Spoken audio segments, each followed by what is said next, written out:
Hey guys, Blastlight here with another devlog type video. Um, this one is my second video, and I just kind of wanted to do a post-mortem of the Appleseed project in general. Just kind of talk about it very informally. I have a few key points that I want to go through. First, I'm just going to talk about the project in general, and we're just going to go from there. But yeah, I just kind of really wanted to do this, and it's going to be nice, casual, and we'll go from there. So, what is Appleseed? Appleseed is a top-down 2D kind of an action-adventure game with some light stealth and puzzle-solving elements. The main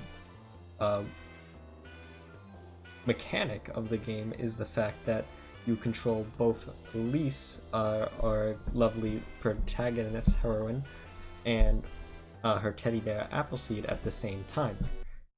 You control the teddy bear with the right joystick and the girl with the left joystick, and then most of the controllers kind of mimic that style.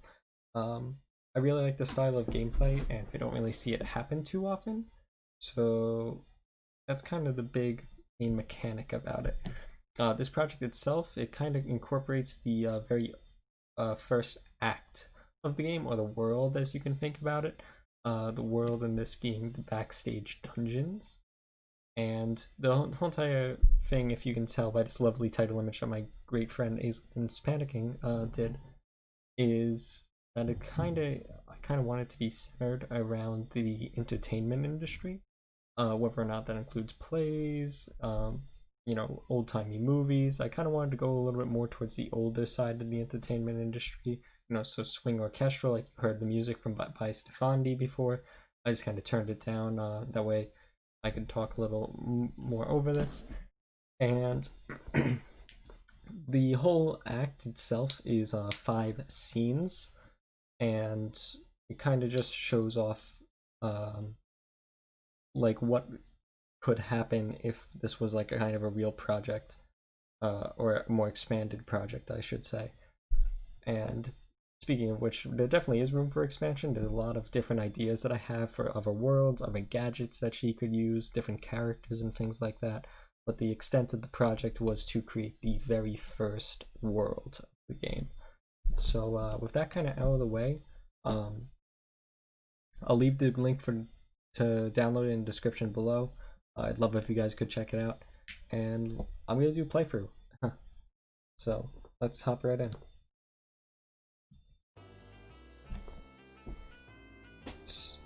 So I'm just also gonna move myself. There's no real good place for me to go. I'm gonna put myself right on top of the pit over here. But basically, so this is one of the things I really wanted to put in basically since the beginning, is just a dialogue system. Very simple, there's no dialogue choices. It's just to convey story and do tutorial stuff. That way I didn't have to do it outside of the game, and it felt a lot more natural to do this. So this first scene kind of takes place after, in a full game, what would be like the scene 0. Basically, the synopsis here is that she's been sent to Wonderland by the soldiers, of which you can see one of them in the center of the screen there. And Appleseed, her guardian teddy bear, is trying to guide her out of Wonderland and back to the human world. And they are currently executing a jailbreak type scenario where they're trying to escape the dungeons, and Appleseed is trying to lead her away. So this is just dialogue to kind of set the tone. The exit signs act as kind of the like end of the level, with the stairs, of course. But I'll read through the dialogue actually. Where are we? I already told you. We're getting out of Wonderland and back to the human world. I see that exit sign. My tank sets in the telling me 5 of those will be out of the dungeon in no time. Securing this place is tight during searching. Looks like the soldiers are not making this easy. Yeah, so like that's just kind of the tone I wanted to go for with the dialogue. I wanted Elise to be a little bit more mellow, and Appleseed to be a little bit more upbeat and excited, kind of like a glass half full, glass half empty dynamic, with Elise being the glass half empty. And then this is all just tutorial stuff and at least it's supposed to be a little bit more proper. This is just going to be all like explaining the controls and everything. I got some good feedback from my friends. I wanted to make sure that that was more visible, and that way you could understand what was going on.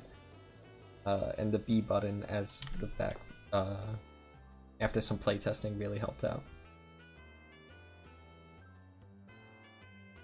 And then after this, you can kind of just like hop right in. And then this just lasts a little bit to just explain some of the controls that you know, you would expect people to know, but you're not really too sure, so you just want to be careful. But yeah, so like I said, Lisa's moving to the left, Appleseed's moving to the right. The health bar in the bottom right there, that's just kind of to represent how many hits you can take, and then these are walls. So you can pick up Appleseed like it was detailing, and then this little throw marker shows where he will be thrown to. So you can kind of throw him basically anywhere. And then once he's up here, now they're on different sides of the map. So you're going to want to bang.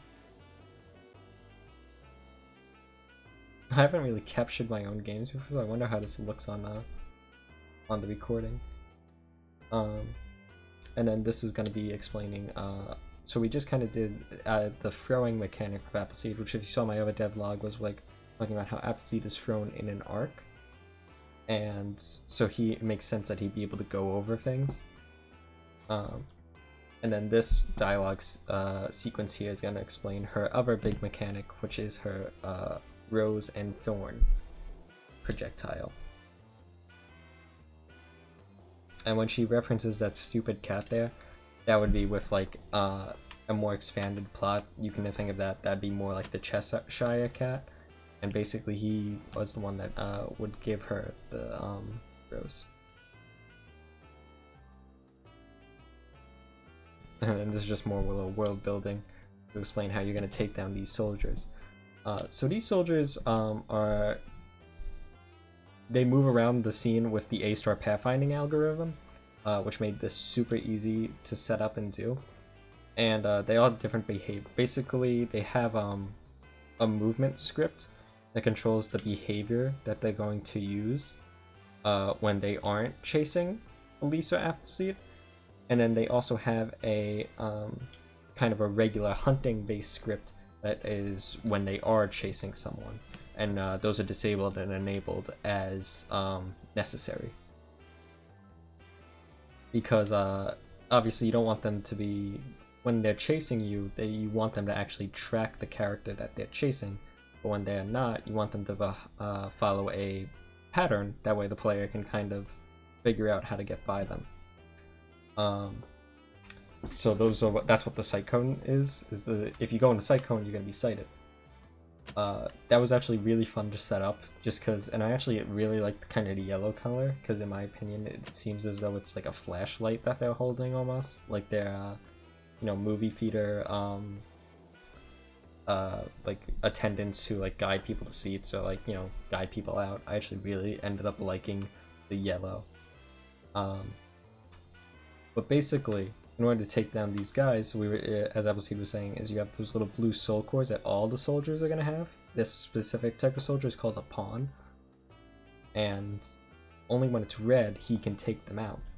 And they all have like different kind of weaknesses that causes that core on the top of their head to become red. So very light puzzle solving there, especially with bosses. Where this pawn, basically, in order to introduce the whole entire mechanic of the two of them having to really work together as a team to escape the dungeon, basically when he's chasing someone, that's when he's exposed. And since he only is exposed when he's chasing someone, and it's in the back of him, you need Appleseed to be behind him so he can punch, as I punch the camera. And you need Elise to be the one that's being chased. So I'll show that off here. Basically, he's sighted, he's gonna run up there, and if you saw his core go red, now I'm gonna try and show how you would take him down. You got Elise to be sighted, he's gonna run up here, and you can Appleseed to go behind to take him out. That's kind of the big thing with how you're gonna go about taking those pawns out. They're kind of they're the most numerous enemy in the game because they're kind of supposed to be like you know, the most common enemy you see, and they're supposed to once again reinforce the fact that you have to work together as a team. These little tickets here, they were meant to kind of act as little extra collectibles that players could go out, like side objectives. In this case, this one's really simple. It's just kind of, you know, you throw Appleseed up here, and then you can go back this way. This little trick. None of my friends really did this because they didn't really realize it, but you can just kind of shoot straight right to open up that door. This scene was added as a kind of, after some playtesting. This is kind of like an intermediate scene. It's still part of Act 1, Scene 1, if you saw that. But the reason why this was implemented is because in the next scene, so the playtesters were having some trouble figuring out that you could throw Appleseed up to different elevations. And that's not good. You don't want that happening. So I added this kind of scene here to force the player to kind of figure that out without explicitly telling them, because I also thought that would be a little lame. That I think that you can learn a lot of things through gameplay itself. So I think having this here, you know, you having to try out different things, because you only have really been introduced to a few mechanics so far, and you know that if you hit this switch orb, the curtain will raise like it did in the last scene. So it's all just kind of about figuring out how to get up there. So you throw Appleseed up there, you open the door, and you're allowed to progress. It's a super simple scene, but I think it really hammers in the fact of how you are going to progress, and how you can throw Appleseed up to different elevations. So the second scene, the main gimmick with this one, let's also move myself over here for this scene. That seems like a good spot. The main gimmick with this scene was that it was supposed to introduce the rope system, which is another big part of the backstage dungeons in particular. I wanted each world to kind of have their own, to kind of introduce a new world object, with the backstage dungeons big thing being the fly systems and the ropes, because, you know, in stage plays you have a bunch of ropes and you have sandbags and you have all that good pulleys, and it made sense because if you're backstage, that's where they're gonna be. So the backstage dungeons are supposed to kind of focus on these ropes. The switch orbs are kind of supposed to be like a universal mechanic that you'll be would see throughout the entire game. This is just some more story stuff. I should have been clicking through this. Apologies. And then this is going to be explaining how in the first scene I intentionally got caught by one of the soldiers to show that you can also and you have that timer that goes down. If that timer empties, you get a game over and you have to restart the scene. But Appleseed says here that if you attack them before that bar runs out, you'll just lose one life from the initial hit, but you won't get a game over. And if you noticed before, all the soldiers, after they teleport back after you free your partner, they will go back to their original starting position. That's a pretty big thing. That way they can get back onto their regular movement behavior without having them have to find back to the original position, because that would become very messy, and I did not want to really worry about that too much. So I'll show it off again here. But we're sighted, we're being attacked. That bar, if it empties, we're gonna get a game over. I'll just show that here real quick. And then restart.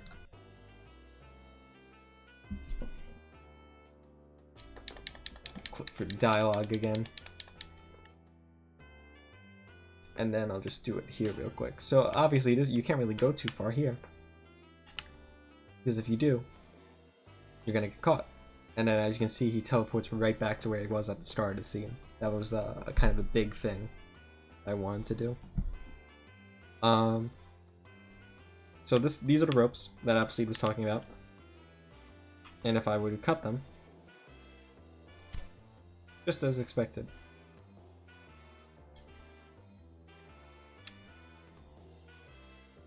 And then that's just kind of another little mechanic that, you know, if the soldiers hear something, they're going to go investigate it, and then they'll move back, they'll move to a new position. And then I'll show it one more time because I can take another hit. But now instead of him teleporting back to his position that he was at the start of the scene, he's going to be teleported to this new kind of set position. It's another way to kind of go past these guys. So just like before, we're going to throw Appleseed up here. And then he'll be able to kind of help us out a little. This section requires you to kind of avoid the soldiers while also controlling Elise down here. That way you can kind of go forward. And those camera enemies in the bottom, they are basically just like cannon based enemies that when they see a Appleseed or Elise, they'll just fire out a projectile that goes across the screen and does damage if it hits them. Unlike the pawns, one, these guys are invincible, and two, like, you can't destroy them. Their soul core will never turn red, and two, it doesn't activate that teleportation sequence when they're trying to whisk Elise away. It just does straight damage. So the whole entire thing with this section was that you have a rope over there that you need to cut, but there's curtains in the way. So basically what you want to do is you want to open it up, but if you open it up, you're going to be shot at. So you kind of need to maneuver it a little. So if I were to have Elise shoot from down here, I need Appleseed to shoot that, and then I need to move Elise out of the way so she doesn't get hit by the cannonball. It's just kind of another way to once again reinforce the fact that they need to work together and you need to pay attention to the two of them. Because if you aren't, you know, bad things are going to happen. You're going to take damage. Yeah, so I'm going to show off. So another thing about Elise and Appleseed is Appleseed's a teddy bear. So obviously he's made of plush. He doesn't have footsteps, where Elise is a bona fide human. So she does make noise, one could say. So whereas Appleseed can kind of move around these guys freely, if Elise gets too close, she actually will trigger them. Ooh. And that's kind of like a really fast lunge that will happen if you get too close. But the whole entire point with that, I'll talk more about that when I talk about like what could have been improved or things like that. But I do think that mechanic might not have been super necessary, and that might be taken out in future builds of the project. But I do like it because I think it does once again kind of add a dynamic to the two of them. But you can actually use that to your advantage. Like, for example, we're sighted, we can use Appleseed to take him out. Very simple. You know, nice and easy. So now what I'm going to do, I'm just going to grab this ticket real quick. This ticket's nice and easy to get. As you can see, this is kind of, the exit's over there, but you need the two of them to go. And you got this little scaffolding platter up here. So, last but not least, you just need to, oh, I missed. You just need to shoot that little rope so you can move on. Falls down, you can move over it now. Nice little rendering tricks, and you're allowed to go forward.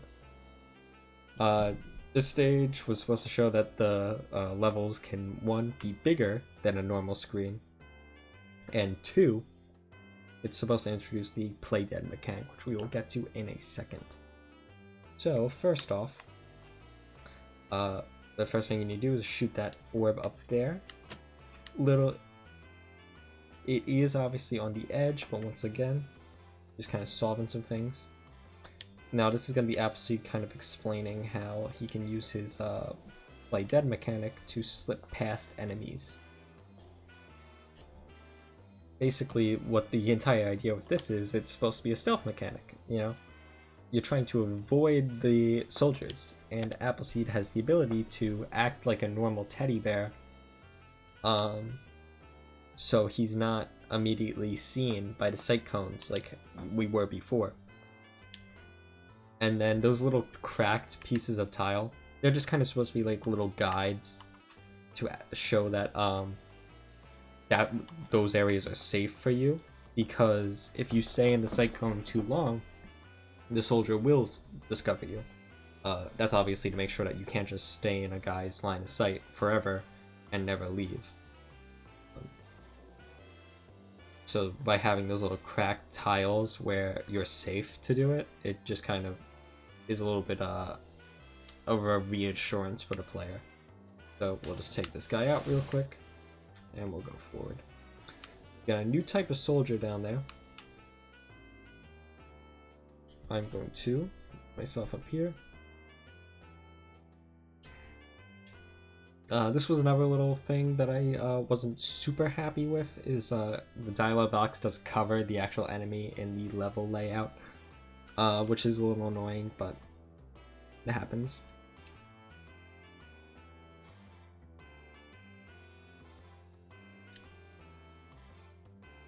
These guys are called stage frights, stage light stain frights, and the cameras are called fantographs.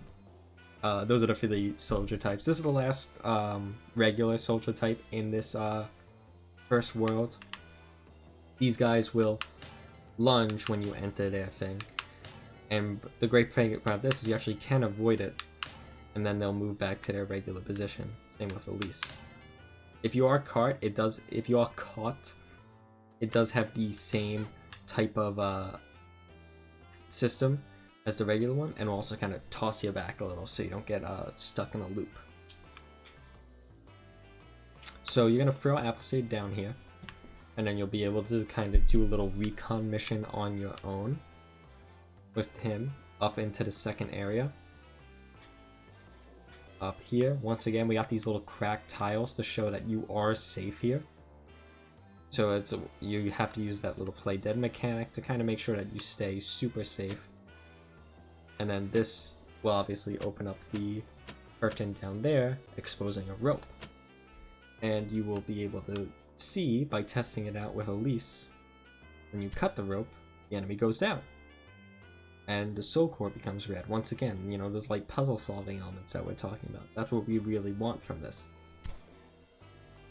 Is a little sense of discovery and like, oh, I wonder what I can do now. So, they stay down for a few seconds, not forever though. I'll wait for them to kind of pass. Wait for him to go by, and let's mosey. So I'll shoot that down, nice and easy, and then bang, one punch, it's taken away, just like the other guys. Really, really nice stuff. And another little trick that we'll do here. Ooh. We'll go over here. And as you can see, we were kind of hiding it before by the camera not moving, because it moves with Elise. And now you can see where the ticket is for this level. So another big thing with all of these mechanics that we're showing off is you'll see that they all are used more than once. That was a big thing. I didn't want any one-offs because that kind of hurts the experience, I feel. Oh, gotcha. Because, for example, with like the sandbag mechanic, if I only had that one time throughout the entire world, you'd forget about it. And you don't want it, because if it pops up again in a later world, you want the player to remember at least like, oh, okay, I know how this works. How can I use that here to my advantage? That's kind of like a big thing. We can actually take this guy down pretty easily. I'm gonna try to do that. But this guy's gonna be a little problem. So you might be wondering, how do I get over there? Well, first, let's get that ticket. Because that's a pretty important thing. But yes, every mechanic was supposed to be used multiple times to teach the player how it works. And also, of course, for the boss, because the boss is kind of supposed to combine a lot of these mechanics. So now that we're up here, you should be able to figure out what's going to go on. We're a little below, so if we go up here, we will be able to shoot that down. If I could aim properly, jeez. And now it goes down. Yeah, like so. Exactly as we want. Now we just need to get Elise back over there, and we'll be able to go to the stage scene 4. This playthrough is definitely taking a lot longer than I thought. I apparently have a lot more than I thought I had to say. But it's kind of nice because I've only played it. I haven't really played it through like this kind of slowly before. It's all been very fast. This is just going to be more plot, just explaining kind of what's going on. Oh, I hope my camera wasn't covering the rope in the last scene. And he's just talking about the Grand Festival. Once again, that's more stuff that could possibly happen down the road in a later expansion of this game. Kind of a big thing being the king of all things and other characters that I have in my head. But once again, we're seeing those phantographs that we saw in scene 2. We're seeing more curtains, we're seeing switch orbs, all stuff we've seen before. The big thing with this is you kind of need to run a little gauntlet to not get hit. Ooh, as I get hit twice, I wanna point out that I've never been hit by that many times. I realize that's the first time that's happened. Once you go over to this little landing, you can kind of throw Appleseed over here. And then you have to move past him, so you can kind of use that to your advantage to open up those curtains, which is a pretty big mechanic. So by moving up here, once again, so I have 2 triggers for this. There's one up on the balcony in the center, and then there's one right up here for this dialogue. This dialogue is just going to be, this is a reminder dialogue to the player that you can, if you fire the thorn from a higher elevation, it will fly over lower walls and objects. Because they have been utilizing that. But I really wanted to reinforce that mechanic. So that's kind of a big thing here, is that you can shoot that over. Sadly, that rendering issue will sometimes happen. Where they will appear underneath the soldier, which I did not want to happen, but it looks as though that kind of is a glitch that got passed. Once again, we'll talk about that in a little while. I'm almost done. So now that we can do here, we got more of these cracked tiles to show that Appleseed is safe. If he were to go here, we can open up that door. We can have him retreat back to that cracked tile. And now we can shoot down this rope over here, which will shoot down that sandbag, and that's the only other instance of the sandbag moving the enemy. Like I said, at least 2. That's what I wanted.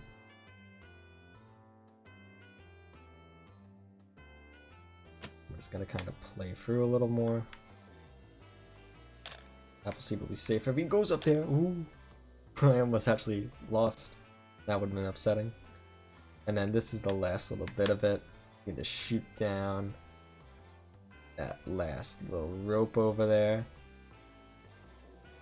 Maybe I'll just go up a little bit more. You can shoot down that last little rope and move forward.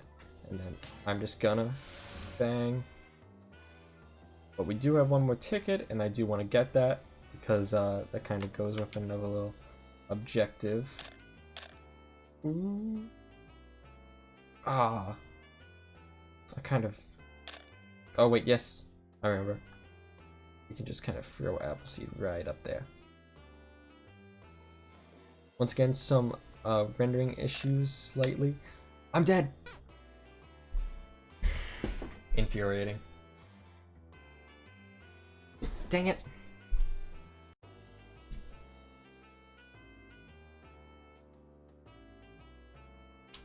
Alright, so let's just kind of get past that real quick. I guess I'll just quickly talk a little bit more about what kind of went wrong, what went great, and what went better than expected, and what went wrong. So what went better than expected was the actual controlling of the two at the same time. I was a little nervous that I thought it might seem a little clunky at times, but luckily I think it controls actually extremely fluently. You can actually you can escape from the soldier's sight if you accidentally do get caught. You just need to kind of get far away from them. That was another thing I didn't mention. But most of this, one of the things that I really wanted to do is this is just has something to do with how players and how you like work with a controller. But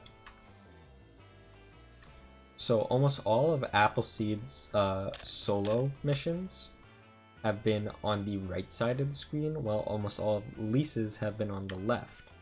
And that is of course because left joystick, right joystick controls them.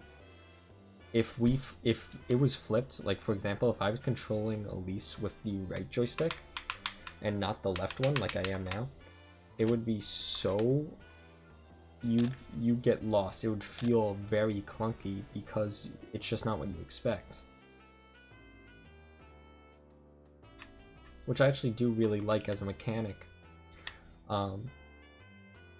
Because we actually do utilize that in a second. But for now, let's just kind of move forward.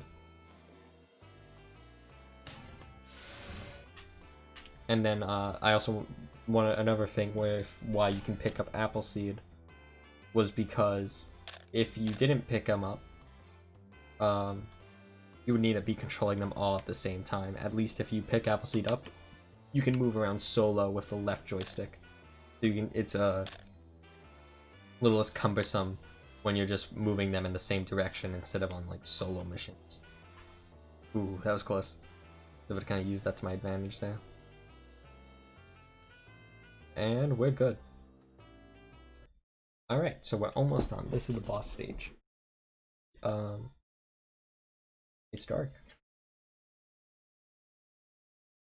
I might actually break this up into 2 videos. We'll see.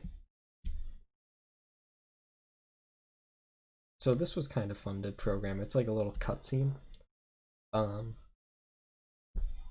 All the other instances in the game have been just like dialogue where it stops the movement of them. But this one was fun to do because it's completely out of the player's control. This is all controlled by the code and the characters themselves. This is Ricardo. I had a lot of fun making this guy.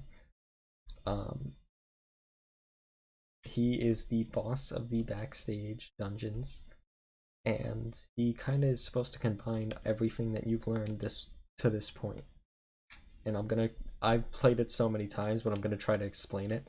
That way it can make a lot of sense. So, new music track, specially made for the boss scene. So first off, the number one thing that you're gonna see is that he's gonna be firing stuff at the bottom of the screen. And he's gonna be firing the cannonballs that we've been seeing, or I call them cannonballs because that's what they actually are. But what they actually are the film wheels. So if you notice, the big tell for that is supposed to be the fingers closing and then the lights on his chest. They all kind of correspond, and then that's gonna be what's fired. So that's kind of like a little thing that you're supposed to figure out. And then they all respond. Ooh. But you'll notice sometimes he'll close all 5 of them. And that's where that one switch warp comes in with those 2 curtains. Is you can close and switch one at a time and it will cover one of them. So you can use that to avoid the full force attack. speaking it, and then that will switch every time. That way it just doesn't. So now it's on the left, whereas before it was on the right. So if you notice, we keep getting switched around whenever he does that little scan. You hear that little charge up animation or charge up noise. That is supposed to be a sign that, hey, his big attack's coming. It's a tell. You also see his lights flicker on and on. We'll see it again in a sec. Ah, dang. I wasn't prepared. But basically, as you were introduced 2 scenes ago, you utilized for the last 2 scenes, is playing dead allows you to not be sighted.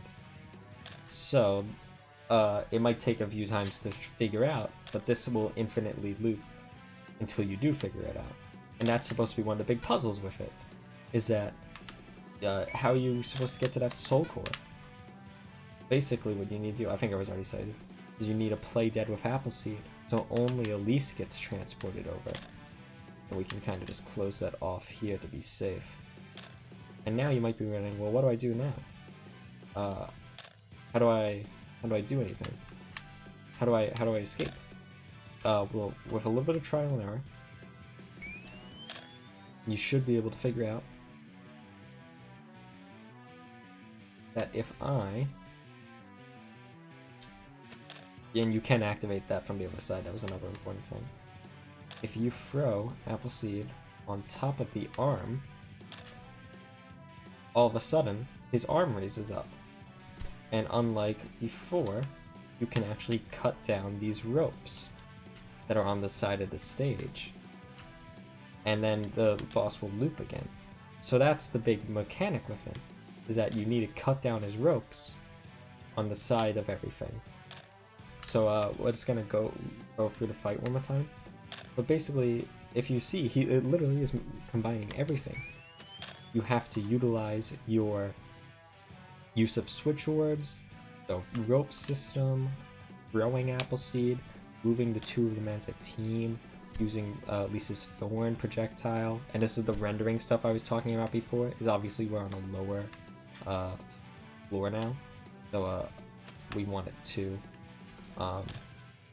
go underneath the arm instead of above the arm. And then so I think this boss actually turned out a lot better than I initially expected it would, especially because this is like really my first boss fight that I've designed. I really do think that this came out very well in terms of both art and the actual fight itself. So once you get them all down, I added those arrows just to show, because I'm not a super great artist, that you can walk up here now. Great. But basically, I can do it in one shot, so we'll get there.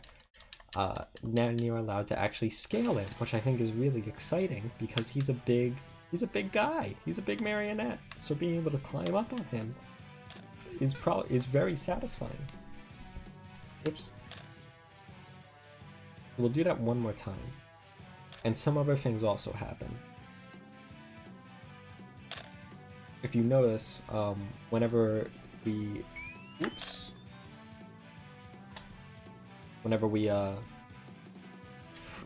throw Appleseed up here, and then if I can get this real quick, Appleseed will be kind of tossed over to the other platform, as though he's being thrown.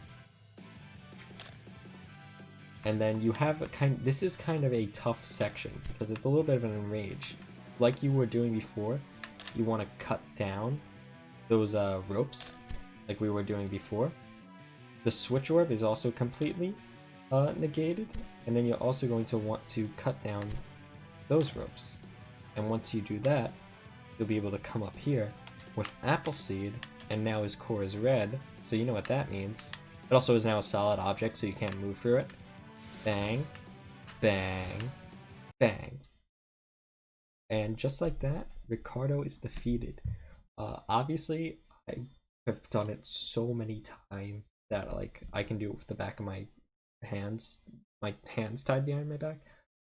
So you can actually, if you saw me do it there, you can get all Philly ropes in one cycle. But it's not really about, stagnating that. It's more about the player figuring out the mechanics, and then of course if they once they figure it out, if you are skilled enough to get it in one go for it, man. So with that, it's over. You move up. We have one last bit of dialogue, to kind of talk about how this really isn't the end, and it's just kind of like the first section of Appleseed. But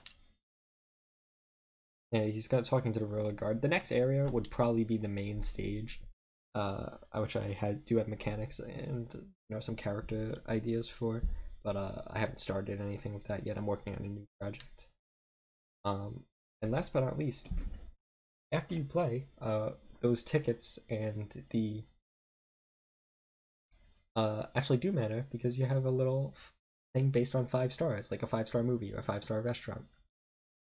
You get 1 for defeating Ricardo, so that's just 1 for beating the game, 1 for collecting all 4 of the tickets, and then you have 1 for not taking any damage, and 1 for clearing in under 14 minutes, which you definitely can do. The only reason why I didn't is because I was talking so much, but yes. And that is Appleseed. Yeah. That's the full playthrough. The first official Let's Play. It's not the first 100% because we didn't get all 5 of these stars. But yeah, that was done with player save data, which was a beast to figure out. But once I did, I'm so glad I did, because it makes it feel a lot better. So like I said, that's Appleseed. Now that we're all done with that, just one last. I'll try not to make this too long any longer, but I want to kind of talk about, now that we've gone through the game, we talked about most of the mechanics.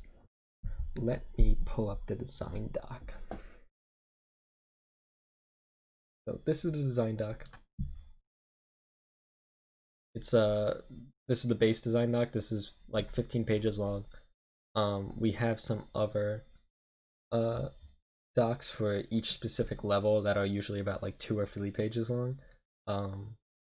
So that way they go further into detail for this, but this is the base design doc. So before I started the project, I had 10 main goals that I wanted to complete. I wanted to create a minimum of a 5. I haven't looked at these goals since I like really made them and like was working during the very early stages. So now that the project's been done for a while, I want to see if I met them all. I'm pretty sure I did. A minimum of 5 challenge, 5 room-level prototype that stays true to the concepts outlined in this doc and includes functioning enemy AI that simulates sight and sound, 2 to 3 regular soldiers. So yeah, we did that. The sight, of course, is obviously the sight cone that we've been working with, and the sound is the fact that Elise can trigger it. Originally, I was going to also have it so that her thorns would like cause them to look in a different direction, but I thought that would be a little cumbersome, a little exploitable, and would kind of diminish a lot of the puzzle solving aspects of it. So I took that out. Not only that, it would have been another asset that another script that I would have needed to make. And the 2 to 3 regular soldiers, those are like the Fantagraph, Stage Fright, and the pawns that we saw, because I wanted multiple enemy types. So we had 3 of them. Functioning and organized controls and tutorials that teaches the game controls fluidly during challenges. I would say that we did. Like I said, there was that little bit of confusion when it came to the player understanding that they can throw Appleseed up to a different elevation. But for the most part, I feel like we did that pretty well. All the tutorials are in game as they appear, with the only one that's just straight up just use this to use that is the movement and the punch, because I just wanted to put that in there. I want to go back to that in 1 second though, because that was one thing I think might could have been improved. Challenges that allow for experimentation with level design. That was another big goal for me in this project. Is I did want to do level design and like a multiple level design, because in Bewitched it was just one screen, and then in what was it, I Wish I Could Hold You by My Hands, Made of Blades, my game jam game. I did actually do level design with that. That was like 5 stages long, but it wasn't anything crazy. So I think this had a lot more actual thought. I actually had a D&D board, like a whiteboard type thing, not near me, but I used that to kind of lay out the initial board layouts and level layouts, and I would like kind of test it out with some models that I had. I originally was using Crom as Ricardo as like a positioning tool. Yeah. Like I was using the Crom amiibo here as a placeholder for Ricardo when I was doing this like whiteboarding phase. Challenges increasing in mechanical complexity and difficulty. Yeah, I'd say we did that. Oh yeah, 100%. Because we start out, I wouldn't really say it was like a super big like slope, but it definitely was rising because the levels were definitely getting more complex as they went on. They were becoming bigger, requiring more mechanics, and stage 4 was kind of another one that was supposed to kind of combine a lot of what the player has learned, just not in a boss situation. So yeah, we did that. A single boss level is the last challenge with functioning AI, the Marionette. Originally, his name was a stage manager Marionette. And we did it. You saw it there. I'm very proud of that. I think we did very well with the boss level. A single gadget, the ability to throw Appleseed. What that means by gadget is originally I wanted 2 gadgets, but I ended up changing that.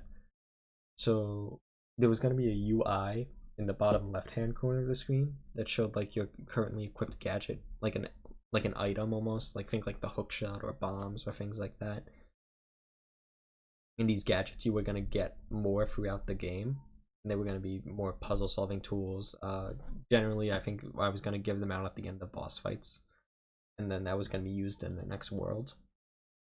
So originally I wanted 2 gadgets, but I decided against this because we already had a lot of mechanics and we already had a lot of things going on. And I think if we added another one, it just would have been feature bloating, and it probably wouldn't have been as utilized as well.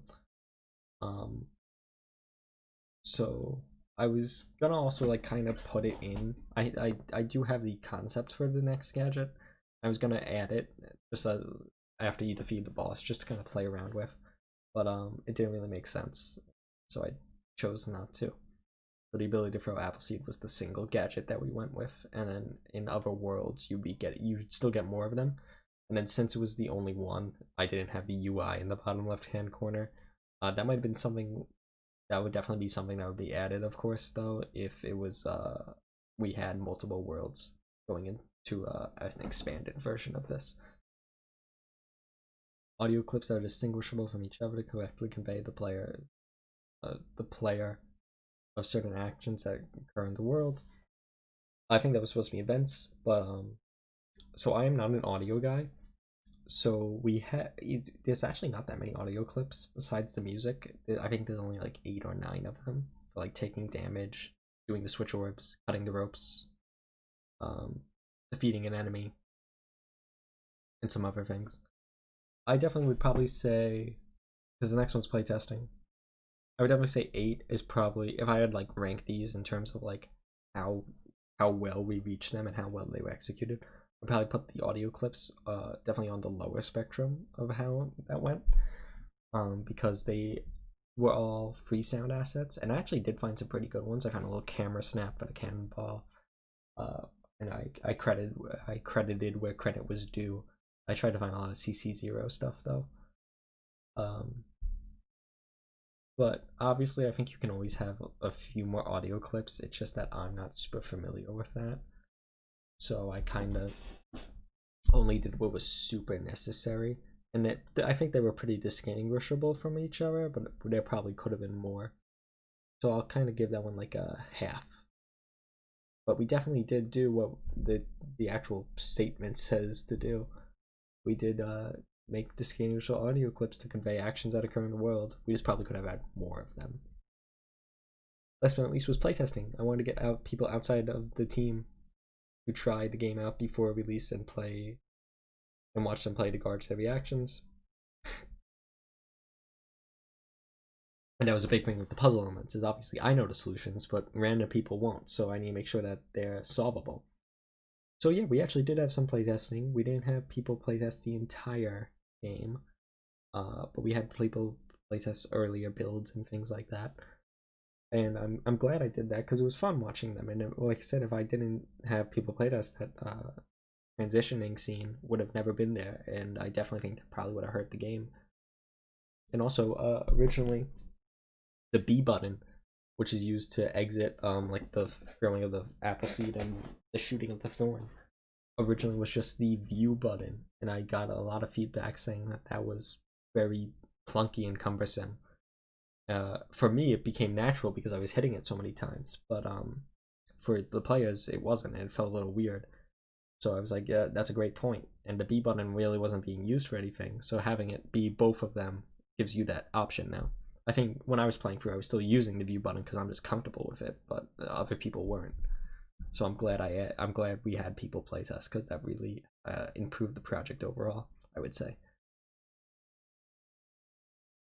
So those were the main goals. Those were the things that I really wanted to reach, and we did it. We hit all 9 of them. Most of them were like super up there. I'd say the only 2 that might have been like probably could have gone a little better, maybe with the audio clips, and maybe a little bit more playtesting. Yeah, you can have too much playtesting. And then I'll just go over the sub goals real quick. Sub goal, a certain level of polish. This was with effects and things like that. I think we did a very good level of polish on the animations and the sprite artwork for all the characters. The environment probably could have been a little better, and I think we had some pretty good effects with like the overall theming of it. I did say I wanted to create a game that kind of had some elements of the entertainment industry in it, and if anyone plays through it and denies that that's there, I'm gonna have to disagree with them because I think we did a good job. I don't think anyone that plays through that wouldn't be like, oh wow, I see what's going on here. Almost that it's a show. So I do think we did that, although we didn't add the screen shakes or anything like that.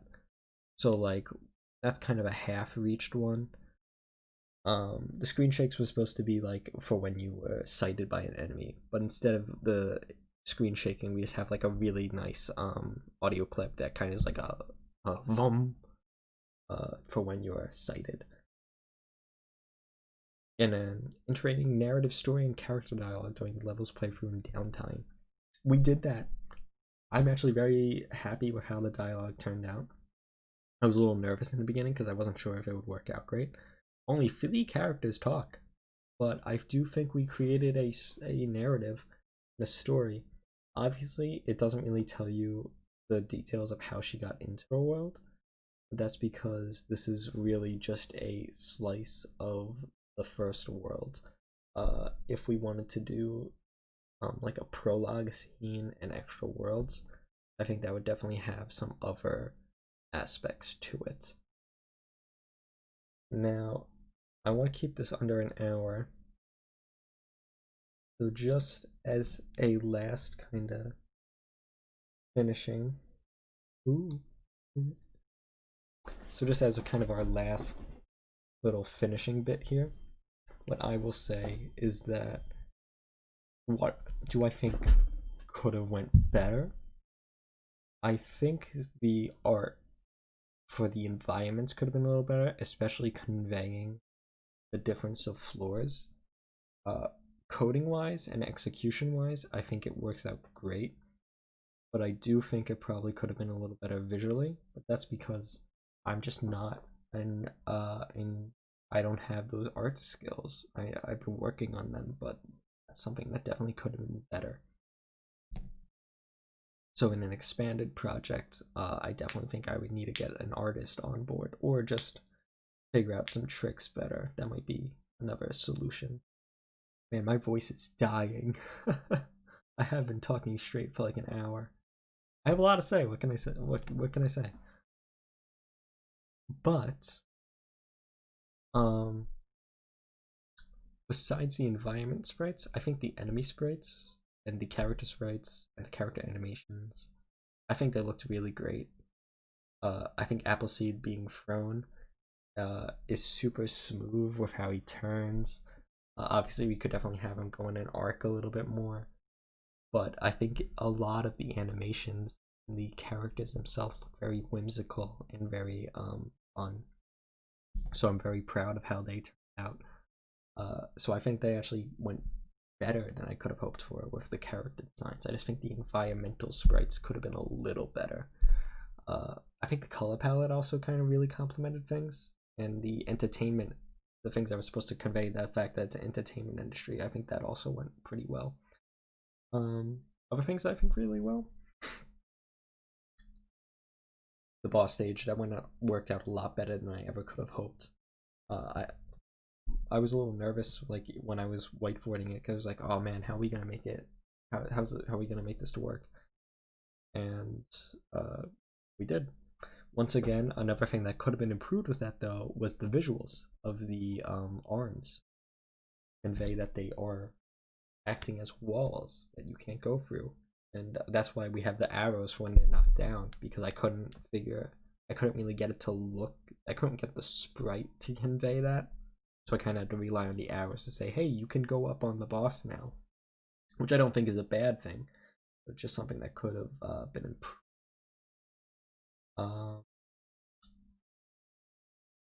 Other than that, I would say some other things.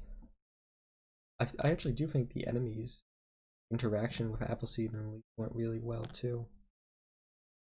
The pawn specifically. Obviously the pathfinding is a little wonky because we are using just a star kind of out of the box.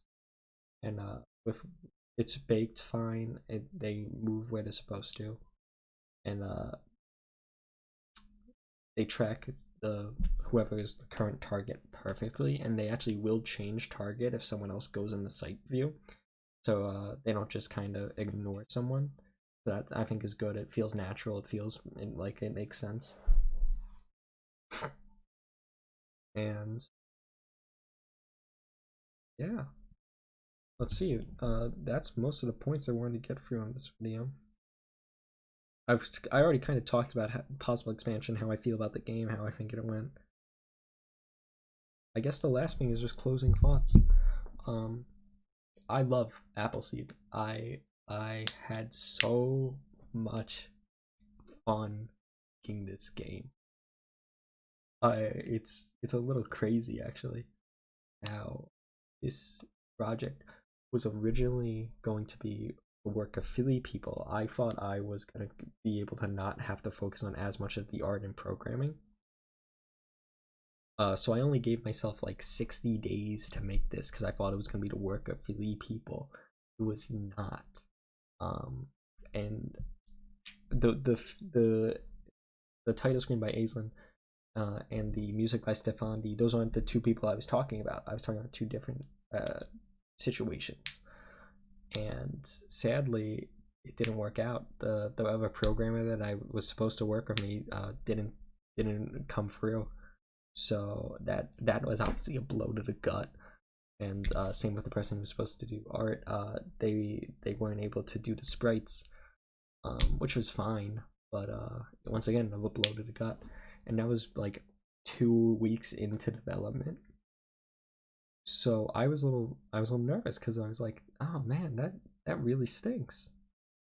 And I was like, I hope this doesn't like hurt my motivation for doing the project. And luckily it didn't. As soon as I made Elise's character sprite, I was full throttle. I was so excited to make the game. Uh, I went ham. Because I love her. I love Elise. I love her character. I love Appleseed and his character. I think they work great together.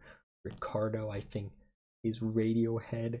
He's supposed to be a Radiohead. He looks like a Radiohead, and that was so exciting to do.